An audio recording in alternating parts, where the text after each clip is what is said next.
Assalamualaikum warahmatullahi wabarakatuh. Perkenalkan, nama saya Angga Bayu Prasetyo dari kelas 1A Teknik Sipil.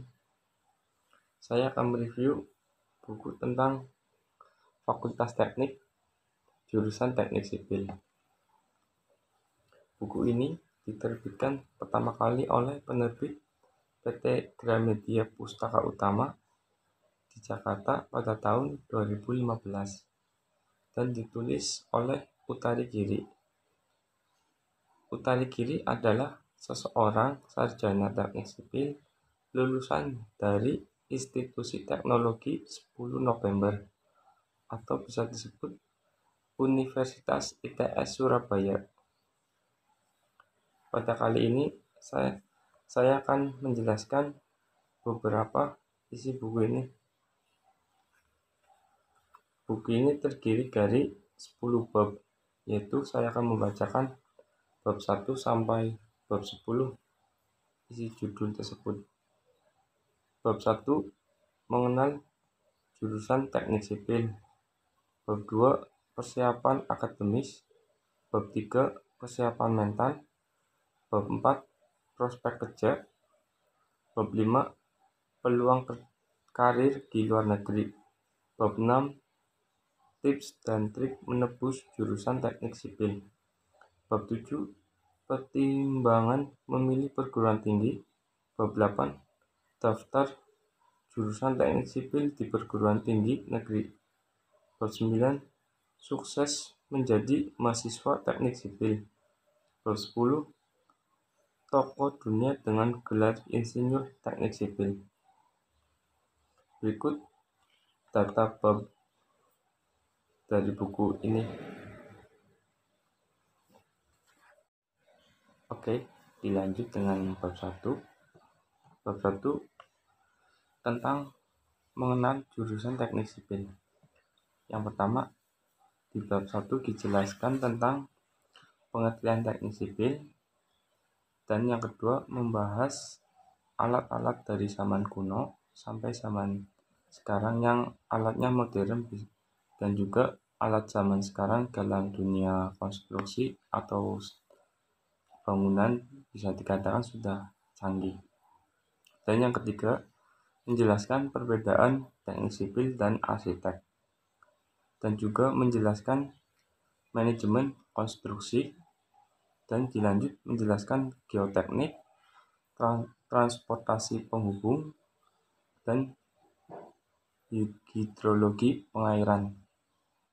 Oke. Dan bab 2 berisi tentang persiapan akademis. Persiapan akademis, sesungguhnya sarjana teknik sipil dituntut tidak saja untuk mampu membangun sebuah bangunan.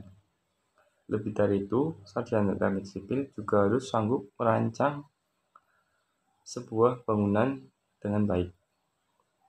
Yang pertama itu, dan yang kedua menjelaskan tentang mata kuliah dari semester 1 sampai 8. Oke, di bab 3 berisi tentang persiapan mental. Di bab 3 dijelaskan mengenai kesiapan mental untuk para mahasiswa. Disinilah mental yang kuat dibutuhkan oleh para mahasiswa baru agar mereka tidak mudah menyerah dan putus asa. Dilanjut bab 4 berisi tentang prospek kerja. Yang pertama, di bab 4 menjelaskan tentang konsultan proyek, konsultan, dan yang kedua, konsultan dibedakan menjadi 2 jenis, yaitu 1, konsultan perencana, 2, konsultan pengawas. Dan yang ketiga juga menjelaskan tentang kontraktor, yaitu tugas kontraktor adalah menjalankan tugas yang diberi oleh konsultan perencana. Oke, dilanjut dengan bab 5. Bab 5 berisi tentang peluang karir di luar negeri. Yang pertama, harus ada pengalaman kerja. Yang kedua, semangat belajar. Yang ketiga, mandiri. Yang keempat, menguasai bahasa Inggris. Dan yang kelima, mempunyai jiwa kepemimpinan atau leadership. Kita lanjut dengan bab 6. Bab 6 berisi tentang tips dan trik menembus jurusan teknik sipil. Yang pertama, dalam kajian buku ini berisi tentang 1. Niat dan tujuan. 2. Berlatih. 3. Bertanya. Oke, sekiranya segitu dari bab 6. Bab 7 berjudul berisi tentang pertimbangan memilih perguruan tinggi. Yang pertama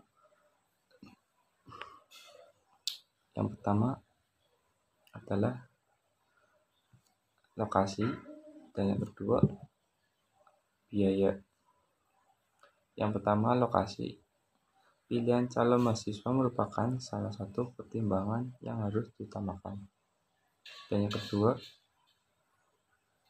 untuk biaya. Untuk masalah biaya sedikit sensitif untuk dibahas. Pada dasarnya, segala kesempatan masalah pembiayaan harus dibicarakan antara anak dan orang tua secara terbuka. Oke, di bab 8 adalah daftar jurusan teknik sipil di perguruan tinggi. Di wilayah 1 ada Universitas Indonesia di Jakarta, dan ada Universitas Lampung di Lampung, dan ada Universitas Sriwijaya di Palembang, dan ada di Universitas Riau di Pekanbaru. Saya cuma menyebutkan beberapa kampus di wilayah-wilayah tertentu, cuma 4 karena lumayan agak banyak. Di wilayah 2 ada UGM di Yogyakarta, dan yang ada lagi ada Undip di Semarang, dan Universitas Negeri Semarang di Semarang, dan Universitas Jenderal Sudirman di Purwokerto.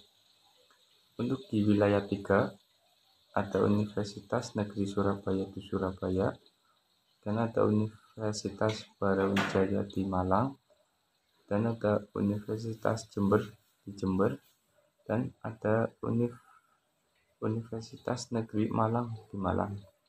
Untuk wilayah terakhir, wilayah 4, ada Universitas Hasanuddin di Makassar, dan juga ada Univ Negeri Gorontalo di Gorontalo, dan ada Univ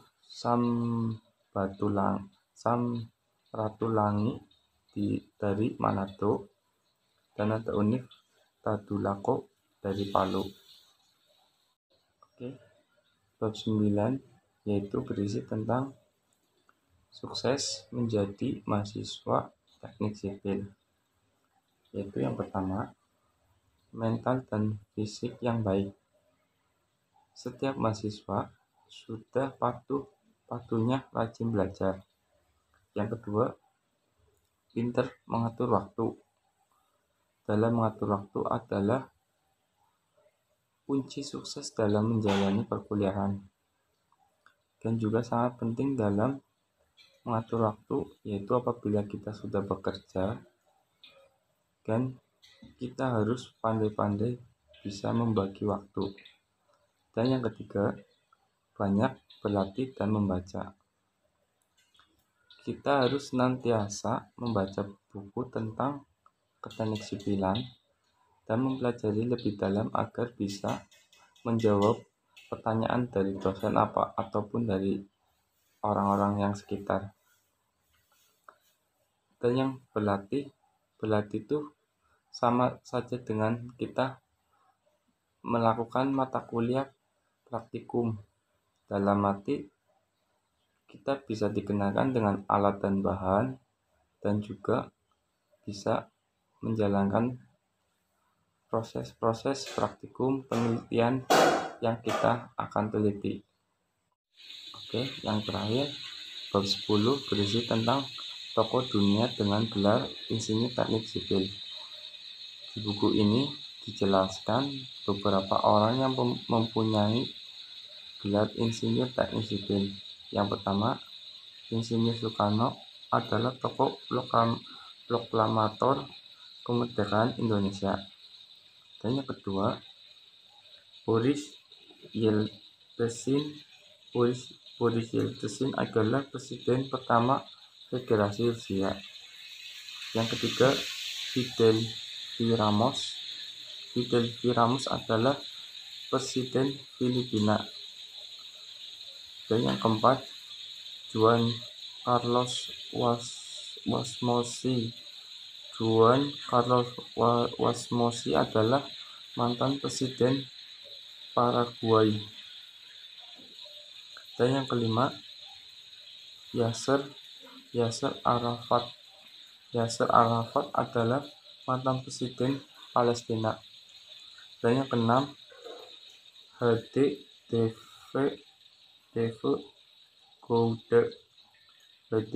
Gowda adalah mantan Perdana Menteri India.